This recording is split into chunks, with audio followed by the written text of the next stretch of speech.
The neighborhood was supposed to be quiet, orderly, and predictable, the kind of place where the HOA boasted about its pristine reputation and residents bragged about how nothing ever went missing. That illusion of safety was one of the main reasons I had chosen it after retiring from the police force. I wanted normalcy, I wanted routine, and most of all, I wanted to put distance between myself and the years of adrenaline-soaked chaos that came with wearing a badge. For a while, things were blissfully uneventful.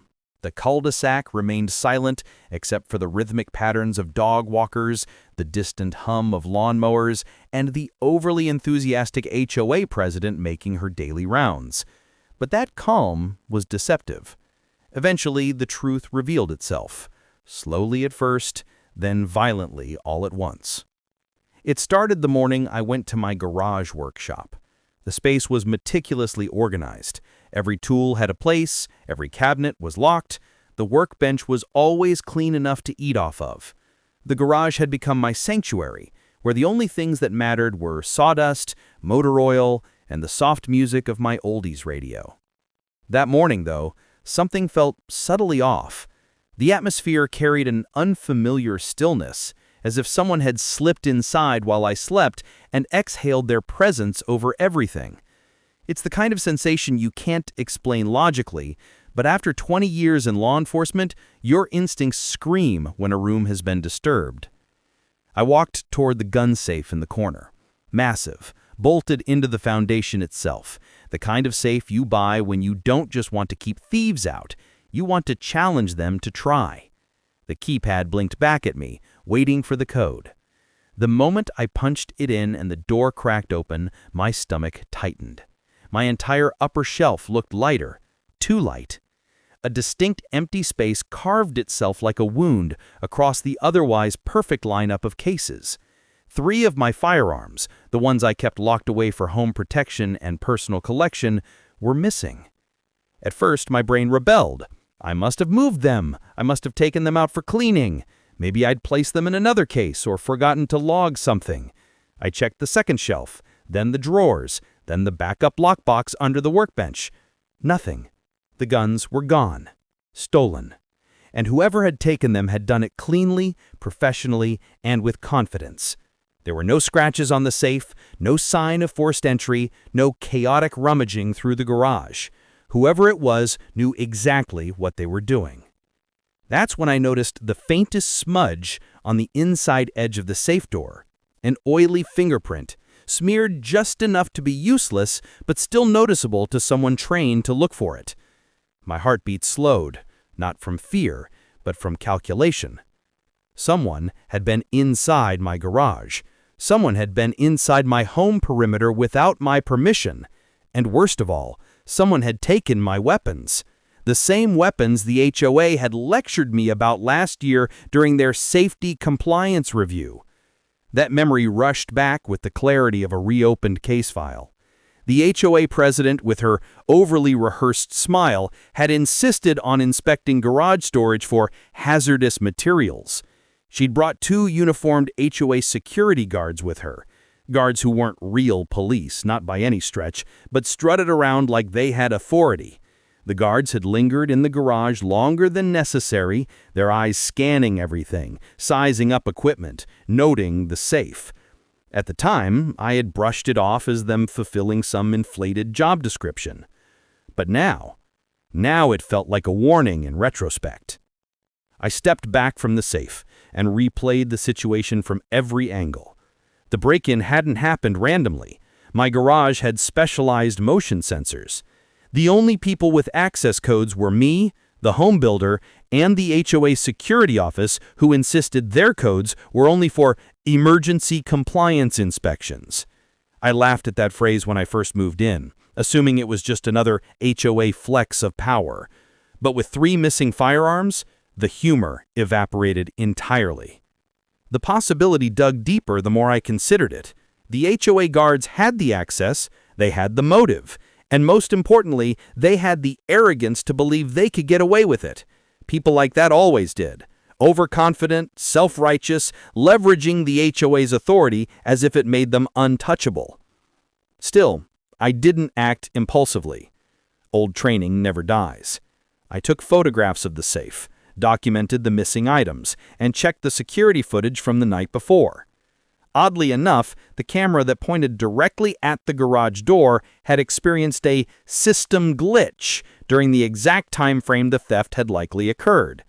The footage wasn't just corrupted, it had been erased, professionally, cleanly, and the only people who could override my system remotely were the HOA security technicians. I felt a cold, steady anger settle into place. Not explosive, not wild, just controlled, methodical. The kind of anger that knows it will get justice one way or another. As I paced the garage, the details clicked together like puzzle pieces snapping into place. The HOA had been involved in minor scandals before: budget discrepancies, unauthorized fines, aggressive compliance checks, reports of residents feeling bullied or intimidated, but no one had ever gone as far as accusing them of theft, let alone the theft of firearms. It was the kind of thing that would destroy their carefully curated image, which meant they had every reason to operate in the shadows, convincing themselves no one would challenge them. They had picked the wrong man. I returned to the safe and stared at the empty space again. The guns weren't just property, they were part of my career, my history, and my responsibility. Letting them remain in the hands of people unqualified to handle them was not an option. This wasn't about revenge, it was about preventing dangerous incompetence from spiraling into something far worse. By the time the sun climbed over the roofs of the pastel houses across the street, I already had my next steps mapped out. My investigation would be silent, precise, exacting. I would gather evidence the way I used to, patiently, without tipping off my suspects. And when the time came to confront them, the HOA guards would realize just how badly they had underestimated the person they chose to rob. The neighborhood awoke around me with its usual facade of order and politeness, but the truth was already spreading like a crack beneath the surface. Something was wrong in this place, something rotten, hidden beneath layers of bylaws and polished newsletters, and I was about to expose it. I closed the garage door, locked every bolt twice, and walked inside with a new determination. Because if the HOA guards thought stealing my guns would go unnoticed, they were about to learn just how instant my payback could be. The morning after I discovered the theft, the neighborhood moved with its usual artificial calm. Joggers passed with forced smiles. Dog walkers exchanged pleasantries, and gardeners clipped hedges to perfection, as if nothing sinister had taken place in the dead of night. To everyone else, the HOA's presence was a comforting blanket of order. To me, that blanket now felt suffocating, hiding something rotting beneath it. I carried myself normally, but my thoughts churned with calculated purpose. The HOA guards had tipped their hand, and now it was time for me to peel back the layers of their operation. The first step was to gather as much information as quietly as possible. Retired or not, investigative instincts harden into habit, and I knew better than to charge into the HOA office demanding answers. That would only alert them. Instead, I started by walking the neighborhood on foot, cataloging more than just the scenery. The guards' patrol paths, the rotation of their shifts, the vehicles they favored. Everything mattered. Their behavior told a story if you knew how to read it. The guards drove golf cart-style patrol vehicles, each one equipped with what appeared to be simple security lights and basic communication radios. But as I watched from a distance, tucked behind trimmed hedges and parked SUVs, I noticed modifications one wouldn't expect in a typical HOA security detail. Enhanced antennas, aftermarket wiring, devices beneath the dashboard that weren't part of any stock model. These weren't just neighborhood watch volunteers with badges and clipboards. They were running something more sophisticated. That realization pushed me deeper into my investigation. The security office sat at the edge of the HOA clubhouse, modest, unassuming, and likely designed to appear harmless. Most residents walked past it daily without giving it a second glance. But I wasn't most residents. Standing far enough away that no one would suspect I was watching, I examined the building. A reinforced door, a high-grade lock that belonged more on a commercial property than a hobbyist security office. Cameras positioned not just to monitor the clubhouse, but angled meticulously to cover every possible approach. Layers of control disguised as neighborhood order.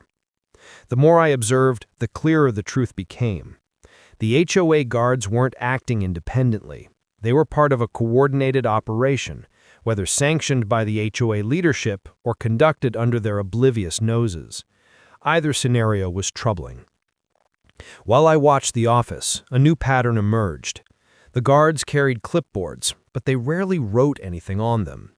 Instead, they lingered around residents' homes longer than necessary, especially those with valuable equipment, expensive vehicles, or visible security systems. Their eyes scanned properties the way burglars do, noting vulnerabilities, sight lines, access points. It was unmistakable to anyone trained to spot pre-theft reconnaissance. If they were bold enough to target my firearms, they were likely involved in a broader scheme.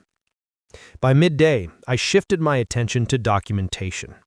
If they had accessed my garage using HOA system codes, there would be a trail, digital or otherwise. I logged into my home system and pulled up the back-end logs.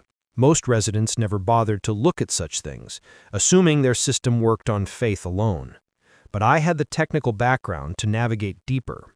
Sure enough, tucked behind the obvious entries were several remote access events tied to the previous night.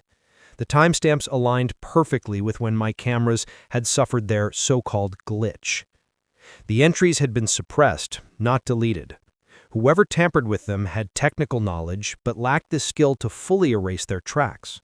A small mistake, but a fatal one for criminals who believed they were operating invisibly. I captured screenshots of every irregularity, backed them up offline, and created duplicates stored across 2 encrypted drives in different parts of the house. Paranoia? No, just preparation. I had learned long ago that criminals become desperate when cornered, and people with authority, however illegitimate, become dangerous when their authority is threatened. By the afternoon, the HOA president herself made an appearance on my street, patrolling with her trademarked clipboard and overly large smile. She approached every house except mine. Her eyes flicked to my property once or twice, but she made no move to step closer. If she knew or even suspected that I'd uncovered something, she didn't show it openly. But her calculated avoidance only confirmed what I already believed. She wasn't oblivious. She knew something was happening within her ranks. Whether she had ordered it or was simply benefiting from it remained to be seen. I waited until she disappeared down the road before making my next move. If the guards were stealing from residents, they needed a place to store their stolen goods before offloading them. They wouldn't risk keeping everything at their homes. It was too traceable. No, they would stash the items somewhere within the neighborhood, somewhere they could access quickly, but that residents rarely entered. Possible locations included the maintenance shed, the clubhouse storage areas, or even empty properties awaiting sale. To narrow it down, I drove slowly through the neighborhood, pretending to admire landscaping, waving at neighbors who had no idea what was happening beneath their noses. Eventually, I made a quiet detour toward the maintenance area behind the tennis courts. A large shed sat there marked authorized personnel only. I had walked by it many times but never paid it any attention. Now, though, things stood out. The heavy padlock, the unusually thick curtains blocking the windows, and the faint smell of engine oil and gun solvent drifting from the small ventilation slots. Gun solvent, the unmistakable aroma that clings to cleaning supplies and firearm maintenance. My pulse steadied as my suspicions crystallized into certainty. I didn't force entry, not yet. Instead, I inspected the perimeter and noted 3 key details. Camera placement that left a blind spot behind the shed, tire marks leading to a concealed side door, and footprints, multiple sets, compressed into the dirt, spaced in a way that suggested hurried movement. The shed was active, and recently. More importantly, whoever used it believed the location went unnoticed. Satisfied for the moment, I withdrew before drawing attention. I needed more information before taking action. That night, as the HOA guards began their routine patrol, I remained inside my home, lights dimmed, watching through slivered blinds. They drove slower than usual. Their eyes lingered on houses with the intensity of someone searching for something, or someone. One guard scanned my property longer than the others, his expression unreadable beneath the shadow of his cap. They knew something was off. Perhaps they could sense that the balance had shifted, that they had taken from the wrong man, but they didn't know how much I had already uncovered. The next step of my plan would require precision, patience, and absolute stealth. The guards had crossed a line, one I would make them regret. But I wasn't ready to confront them directly, not yet. First, I needed proof beyond suspicion, hard evidence, something undeniable. And I had a feeling that evidence was waiting in the maintenance shed. As I prepared my gear for the night, flashlight, gloves, backup power supply, and silent tools, the neighborhood around me settled into its usual sleep, unaware that the real security work was only just beginning. The time of passive observation was ending. The time for action was approaching fast. Night settled over the neighborhood with its usual facade of tranquility, but I saw through it as easily as I'd read a crime scene. Behind every trimmed hedge and well-lit porch was a false sense of security, the kind that lulled people into believing nothing bad could ever happen on their street. But darkness always revealed the truth, and tonight, truth was exactly what I intended to expose. I waited until the guard patrol passed my house for the second time. Their routines were predictable, and predictability made them vulnerable. When the electric hum of their golf cart faded into the distance, I moved. No flashlight yet, no unnecessary noise. My boots touched the ground with practiced silence as I slipped between houses, following the same path I had taken earlier while scouting the maintenance shed. The night air carried the scent of nearby sprinklers, freshly cut grass, and something faintly metallic, perhaps the leftover residue of whatever the guards had been doing earlier. The tennis courts came into view first, their chain-link fences casting long shadows under the floodlights that clicked off precisely at 11 p.m. The HOA believed in strict energy-saving schedules, and tonight their cost-cutting worked in my favor. Beyond the courts sat the maintenance shed, a squat building that pretended to be nothing more than a storage space for lawn supplies, but I already knew better. Before approaching the structure, I circled the perimeter in silence. The blind spot behind the shed remained just as I'd observed earlier. No cameras, no motion sensors, no lights. It was almost too convenient, as if whoever used the shed specifically chose this spot because it evaded surveillance. The faint smell of gun solvent still drifted through the slats, stronger now that the night air had settled and compressed the scent against the building. I paused and listened. No footsteps, no vehicles, no guard chatter. Satisfied, I approached the rear door, the concealed entry I'd noticed earlier. The padlock wasn't ordinary. It was a reinforced model designed to look cheap at a glance while hiding its hardened steel interior. Whoever installed it wanted to keep out nosy residents, but didn't think anyone with real lock-picking skill would bother trying. Unfortunately for them, I wasn't a nosy resident. I was a retired cop who still kept his tools sharp. I took out a set of silent picks from my pocket. Under my fingers, the lock spoke a language I understood intimately. Each internal pin clicked softly into place, a whisper instead of a noise. Within 30 seconds, the padlock snapped open without a sound. I slipped inside and eased the door shut behind me.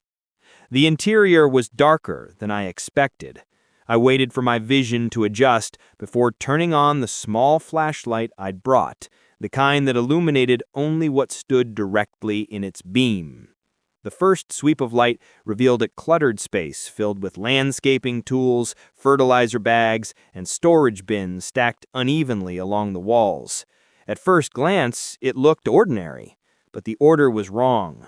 Tools that should have been cleaned were coated in dust, while certain areas of the shed floor were polished from frequent foot traffic. The patterns didn't match the story the shed tried to tell.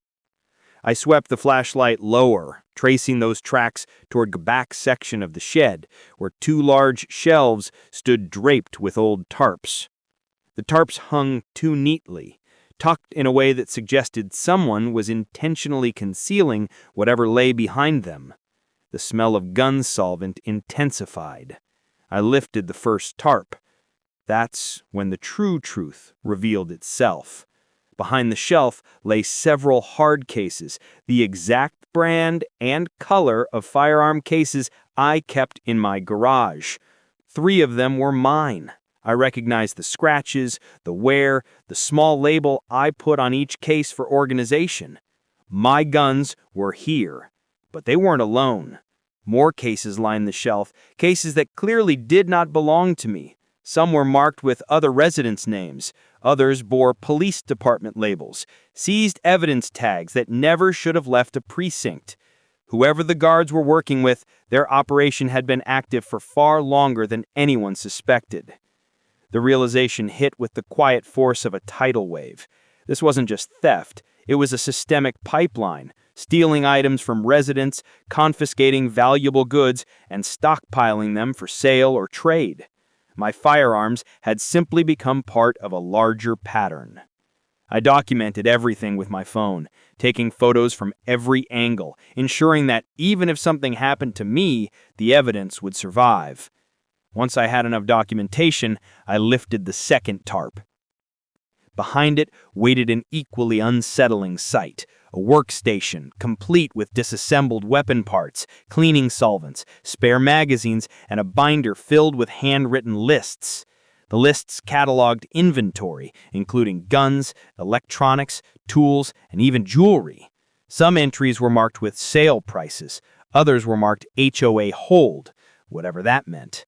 The binder alone was enough to sink the entire operation. But before I could examine it further, a faint sound carried through the shed, a metallic click, distant but unmistakable. The front door latch. Someone was entering. The flashlight snapped off instantly. I crouched behind the shelf, counting my breaths, listening for footsteps. The darkness thickened, swallowing every detail except the sound of heavy boots crossing the threshold. One pair. Slow, deliberate, suspiciously controlled. Whoever it was hadn't come for routine maintenance. The boots paused, and a beam of light sliced through the darkness. A guard's flashlight. My pulse didn't accelerate, I couldn't afford to let it, but I grew sharper, more focused, assessing the angle of the beam, the rhythm of his breathing, the cadence of his movements. He was sweeping the room casually for now, but that wouldn't last. If he reached the back shelf, he would notice the disturbed tarps. I stayed still, completely still. His light moved closer, illuminating the workstation first, then inching toward the cases. When the beam touched the tarp I had lifted, the guard paused. His breath hitched. He knew something was wrong. His radio crackled softly, too softly for him to intend to use it. He wasn't calling for backup yet. He was deciding what to do. Then his footsteps shifted direction, not toward the exit, toward me. He had sensed me. The beam of his flashlight moved inches from my position. I could already picture the moment he would sweep it just slightly farther and see me crouched behind the shelf. I prepared myself, silently calculating distance, angle, and force. Confrontation was inevitable now. His boots stopped directly in front of the shelf. The beam lifted. My muscles tensed. And that's when the guard took a single step closer, raising his flashlight to expose. Everything changed. The guard's flashlight swung upward in a slow, deliberate arc, its beam cutting sharper through the darkness as it approached the shelf where I hid. Dust particles drifted through the light like silent confessions, each one marking the seconds before discovery. I could feel the tension in the air, thick and unmistakable, the kind that precedes the breaking point of any standoff. The guard's breathing had changed too. It wasn't steady or calm anymore. It was tighter, controlled only by someone trying not to reveal their own fear. Then, with one final step, the guard's flashlight angled slightly to the right, enough for the beam to catch the edge of my shoulder. The moment the light froze on me, everything in the shed seemed to go silent. No insects buzzing outside, no whirring from distant air units, not even the soft drone of the guard's radio. Just a suffocating stillness. He didn't speak. He couldn't, not without violating the no dialogue rule I set for myself, but the shift in his posture said everything. Surprise, recognition, panic, and beneath all of that, a simmering anger that I had dared to uncover what he believed was hidden. He took a half step backward. The motion wasn't retreat, it was preparation. His other hand moved toward his belt, aiming for a baton, or maybe even a concealed weapon they weren't supposed to carry. I reacted before the motion completed. Years of training and instinct fused together, propelling me upward in one swift movement. I grabbed his wrist, pivoted, and redirected his momentum. His flashlight clattered against the concrete floor, spinning wildly until it landed beam up, illuminating the entire shed like a scene exposed for what it truly was. The guard stumbled, his boots scraping against the ground, but I kept control of his balance. I wasn't trying to hurt him, not yet, but I needed him disarmed, neutralized, and incapable of alerting backup. With practiced precision, I guided him into the wall, pinning his arm behind his back. He struggled, but his resistance was sloppy, frantic. He didn't have the training, only the uniform. In the spill of the flashlight's glow, I watched his expression shift from defiance to desperation. He wasn't just afraid of me. He was afraid of what would happen if his fellow guards, or worse, whoever orchestrated this operation, found out he had been compromised. His radio crackled with static, as if someone on the other end was attempting contact. The guard froze, torn between responding and keeping silent. I quietly reached for the device and clicked it off, severing him from any immediate backup. He understood the gravity of that gesture immediately, his breath turning shallow. With the guard immobilized, I took a moment to evaluate the situation. The evidence behind me, the gun cases, the binder, the equipment, was undeniable. Allowing him to escape and warn the others would ruin everything. But restraining him here, in the shed full of incriminating items, posed risks too. If another guard came by and found us, the entire operation might escalate into something far more chaotic. The guard shifted again, testing the hold I kept on him, but he wasn't going anywhere. The more he struggled, the more he exhausted himself. Eventually, he relented and sagged slightly, his body signaling that he understood resisting was pointless. His breathing steadied, though a pulse throbbed visibly in his neck, an involuntary tell of someone who knew they'd been caught at the wrong place and wrong time. Slowly, methodically, I reached for a roll of zip ties on the workbench. Their presence there was disturbing enough on its own. They weren't standard issue for HOA security. They were meant to detain people, restricting people, silencing people. I didn't want to imagine how many residents had been intimidated with tools like these under the guise of neighborhood compliance. With the guard restrained and secured on the floor between two shelving units, I took stock of the shed again. Nothing had changed, but everything felt different now. My presence had been discovered. The guards would notice one of their own missing soon, and they wouldn't assume he went on break early, not after the look he gave me when he entered the building. He knew someone had been here. He likely knew it was me. That meant my window for gathering evidence was shrinking by the second. I turned my attention to the binder on the workbench. Even without opening it fully, I could see entries scribbled in rushed handwriting, each one more incriminating than the last. Dates, item descriptions, addresses of residents, notes on vulnerabilities, who kept spare keys under mats, who left garage doors cracked open during hot days, who had expensive power tools or electronics. The pages were a map of the neighborhood's weaknesses compiled into a manual for exploitation. I photographed every page, methodically turning them while keeping my ears tuned to the outside world. At any moment, a patrol guard could wander too close. The shed wasn't soundproof. A misplaced step, a loud breath, or even the shift of a tarp could give me away. When I reached the back section of the binder, I found something far more disturbing than stolen property inventories.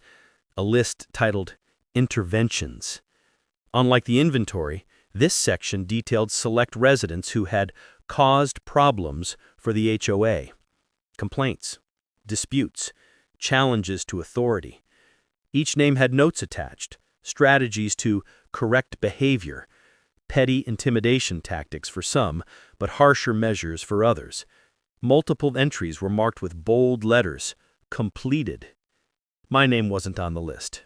Yet. But one phrase in the binder stood out above all the rest.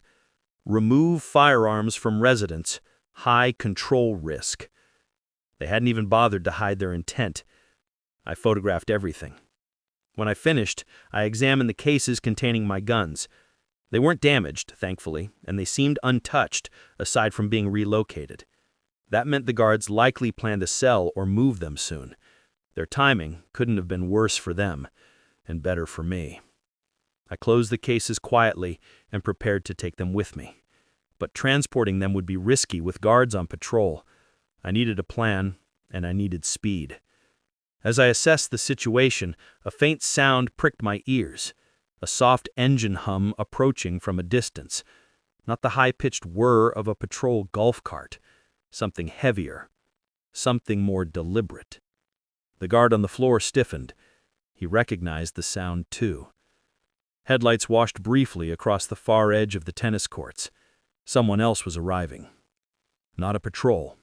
Not a resident. Someone who shouldn't be here at this hour.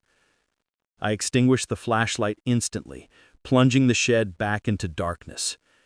My heartbeat remained steady, but my body shifted into silent readiness. The real threat was about to reveal itself, and the shed, along with all of its secrets, was about to become the center of a much larger confrontation. The shed grew darker by the second as I pressed myself into the shadows, listening. The restrained guard on the floor had gone completely still, too still for someone merely captured. He was listening too, waiting, perhaps even hoping the incoming vehicle meant rescue. The tension in the air sharpened, pulling tighter around both of us as the engine's low rumble crawled closer. The headlights swept across the tennis courts again, lingering longer this time, as if the driver was scanning the area. The beam didn't fall directly on the shed yet, but it came close enough that the edges of the structure glowed faintly. Whoever was inside that vehicle wasn't on a routine patrol. They were searching for something or someone. I remained motionless, blending into the dark corner behind the shelving. The flashlight on the floor, still casting a dim upward cone, barely touched me now, but its presence meant I couldn't move without risking detection. Every breath had to be silent.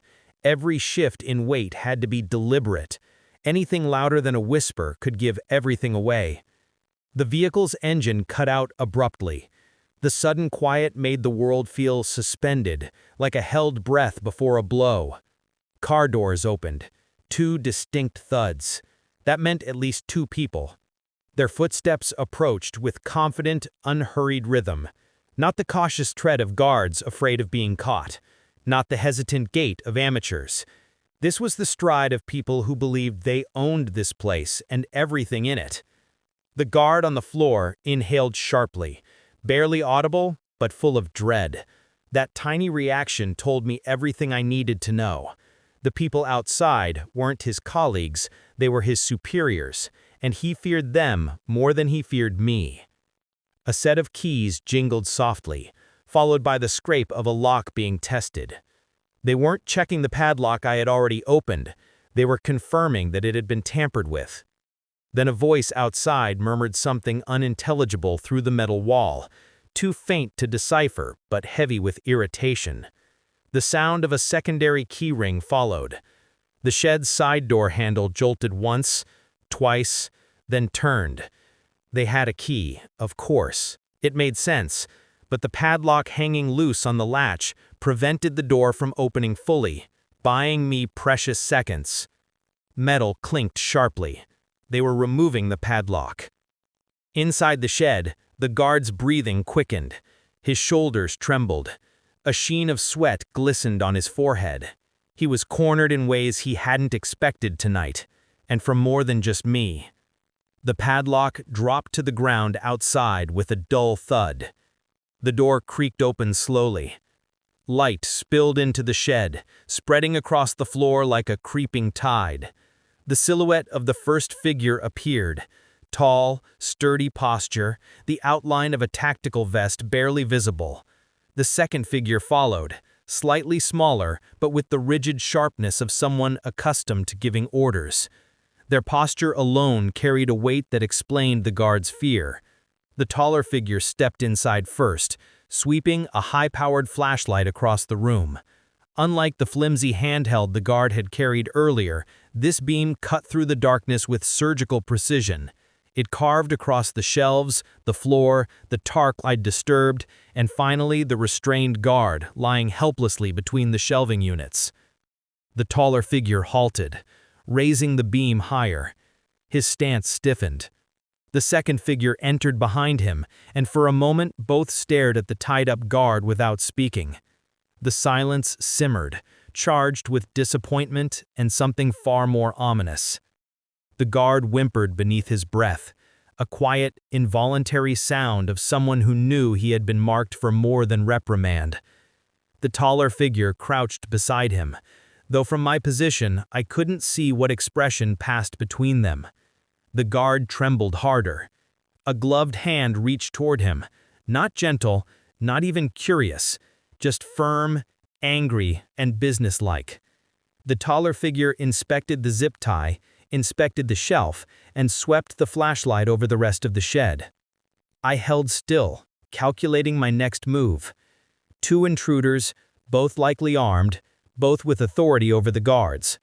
The shed was compact, forcing close quarters engagement. Fighting them could expose me too early and risk losing the evidence I'd gathered. But doing nothing meant allowing them to clean up the crimes, destroy the binder, relocate the cases, and vanish into the night with everything I needed to expose them. The second figure stepped deeper into the room, stopping near the workstation. Their flashlight illuminated the open binder, the pages I had photographed but not closed. Their hand hovered over it, fingers poised to retrieve it. If they took that binder now, everything would disappear. I prepared to move. But before I could act, something unexpected happened. The taller figure straightened and leaned toward the guard. Though I couldn't hear words, I saw the subtle movement of his head tilting closer, saw the guard stiffen, saw the fear in his eyes widen. The silence was heavy enough to decipher the tone even without sound. Accusation, punishment, and a promise of consequences. The guard shook his head frantically. The taller figure's flashlight shifted, and then his free hand reached toward his belt. A cold realization settled over me. He wasn't reaching for a tool. He was reaching to silence the guard permanently. I couldn't let that happen, not only because it was wrong, but because the guard's survival was now leverage, a witness, proof of wrongdoing, evidence they couldn't erase if I kept him alive. The second figure, unaware of my presence, lifted the binder in one hand. Their flashlight beam turned away from the shelf toward the pages. 2 threats, 2 objectives, 1 choice. I moved. Not recklessly, not with panic, with precision. A quiet shift of weight, a silent step from the shadows. The taller figure didn't hear me yet, but he would feel me soon enough. Because while he reached for the guard and the other reached for the binder, I reached for the moment that would turn the tide of everything that had happened. The confrontation ahead would decide the fate of the entire HOA operation, and as I closed the distance, I knew there was no turning back. I stepped from the shadows before either intruder realized they were no longer alone. The taller figure's hand hovered inches from the weapon at his belt, but he never reached it. In the fraction of a second before he could turn, I seized his wrist and redirected his balance downward. The movement was silent, practiced, and efficient. Just enough force to break his stance, not enough to draw attention beyond the shed's walls. He stumbled, losing control of his flashlight, which clattered against the floor and rolled beneath the workstation, casting strange, skewed shadows across the metal shelving. The second figure jerked back in surprise, the binder falling from their grasp and slapping onto the concrete. Pages fanned open like a damning confession, the handwritten lists exposed under the trembling beam of the discarded flashlight. Their eyes darted between me, the binder, and the restrained guard who watched in terrified silence, as if unsure whether this turn of events meant salvation or something worse. The taller intruder, recovering quickly, attempted to rise, but the shed was cramped, and I knew how to use the environment to my advantage. A shift of weight, a push of leverage, and he was forced back down, landing heavily against the storage crates. He wasn't injured, just disarmed of opportunity. The message was clear. He wouldn't be reaching for the guard, the binder, or anything else tonight. The second intruder remained frozen near the workstation, their flashlights shaking, barely holding on to composure. They weren't prepared for an encounter like this. Their authority had worked on everyone else in the neighborhood, residents who had bought into the lie, who trusted uniforms and badges no matter who wore them. But authority only mattered when the person wielding it believed they were in control. And tonight, that illusion had shattered. I stepped back slightly, positioning myself between the intruders and the binder. The shed was still dim, lit only by the erratic cone of the fallen flashlight and the narrow spill of moonlight through the ventilation slats. Shadows stretched long across the floor, wrapping around shelves, equipment, and the immobilized guard. All of it, the cases, the lists, the weapons, the evidence, felt like the heart of something diseased finally brought into the open. The taller intruder slowly pushed himself upright, leaning against the crates, though he made no move to stand fully.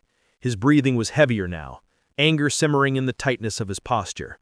The second intruder appeared conflicted, torn between running, fighting, or trying to salvage whatever control they believed they still had. But none of them spoke. Not a word. The shed held a silence deeper than anything verbal, a more honest kind of communication. They now understood who they had attempted to steal from. I crouched and retrieved the binder, sliding it under my arm. The handwritten entries were still exposed, their damning details illuminated just enough to confirm their meaning. Names, items, targets. The entire operation spelled out in ink. Every theft marked, every resident they had victimized cataloged without remorse. The second intruder stiffened when I took the binder, but they didn't approach. Perhaps they knew the fight was already lost. Perhaps they recognized something in my posture, in the steadiness that comes from years of training under pressure. Or perhaps they understood the larger truth. They had crossed a line, and now they were on the wrong side of it. I turned to the guard on the floor. His eyes tracked every movement, wide with a mix of terror and relief. He had been moments from a fate he clearly feared more than arrest. Whether he realized it or not, my intervention had saved him, and he knew it. Carefully, I lifted the gun cases that belonged to me, 3 of them, heavy but manageable, and set them near the rear door. I then reached for the binder, holding it tight, ensuring the intruders could see that I had no intention of hiding what I had found. Everything in the shed, the cases, the lists, the weapons, the evidence, was about to come into the light, and they could do nothing about it. The taller intruder shifted as if considering one final attempt to stop me, but he hesitated. He wasn't dealing with a resident intimidated by fines or compliance warnings. He was dealing with someone who had faced real criminals, real threats, and stood his ground against worse than this small-scale imitation of authority. He knew attacking me would not only fail, it would expose even more. He stayed where he was. And so did the second intruder. I backed toward the door, keeping them in my line of sight. The moonlight spilled across the threshold, bright compared to the shed's gloomy interior. The night outside felt lighter, almost relieved, as if the darkness here had been punctured by truth. When I reached the exit, I paused. Not because of fear, but to mark the moment. The operation was finished. They no longer controlled the narrative in this community. Their secrecy was broken, their tactics exposed, their stolen goods documented. I stepped into the night, binder in hand and cases at my side, leaving the intruders trapped among their own evidence. The guard on the floor exhaled, the sound soft but unmistakably grateful, even as he remained immobilized.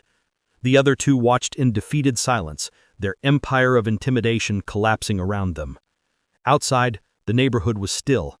Houses stood in perfect rows, porch lights glowing warmly, unaware of the corruption that had thrived just yards away. But that ignorance would end soon. I moved through the shadows, taking a route that kept me hidden until I reached my home. The cases were returned to the safety of my reinforced garage. The binder was scanned and copied onto multiple encrypted drives. And when everything was secure, I made one final decision. I contacted people I still trusted in law enforcement. Not the HOA, not private security. Real officers. Real investigators. The kind who didn't bow to petty authority or masked criminal operations. It didn't take long for the response. By dawn, unmarked vehicles lined the quiet streets. Real badges walked the pavement. The shed was opened, the intruders detained, the guard rescued from whatever fate had awaited him. Officers collected every stolen item, every incriminating list, every piece of evidence. Residents awoke to the sight of justice, not the HOA's version, but the real kind. The HOA president tried to spin it, of course. She called it a rogue operation, a miscommunication, a security lapse. But the binder said otherwise. The evidence said otherwise. And the residents finally awakened to the truth, wanted accountability. The guard's operation dissolved overnight. The HOA board resigned within a week. And the neighborhood, for the first time since I moved in, truly became safe. Not because the HOA claimed it, but because everyone now knew the cost of letting false authority rise unchecked. As for me, I returned to my quiet routine, my tools, my garage, my reclaimed weapons secured once again behind the steel of my safe. Normalcy didn't return instantly, but peace did. And peace, I realized, was worth fighting for.